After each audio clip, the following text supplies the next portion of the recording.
So you want to know about reading in the 6-year-old to 7-year-old period, first grade? It's the Literacy Lady, and I'm here to tell you all about it. It's an explosion of reading that's happening in first grade. Kids are connecting print and sounds and meaning.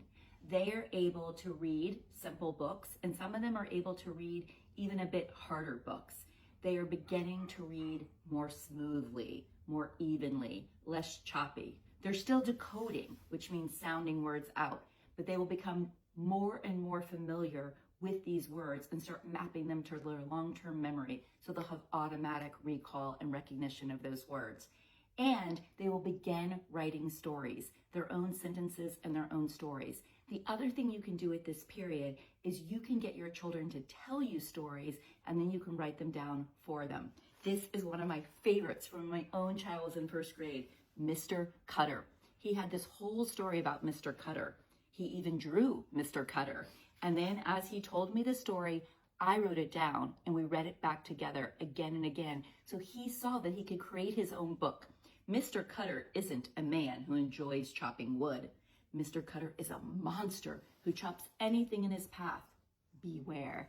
And the story goes on. Here's another one of my favorite examples. He had this character, Crusher, that he talked about, and he made up these wonderful, fantastical stories about.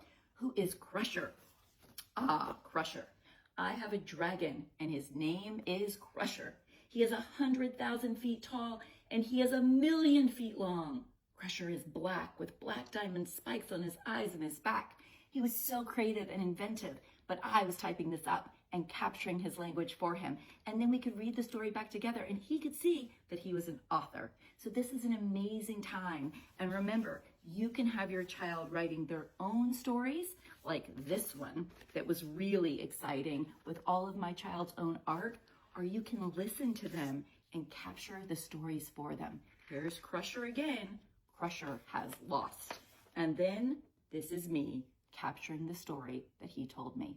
Enjoy and get those stories going.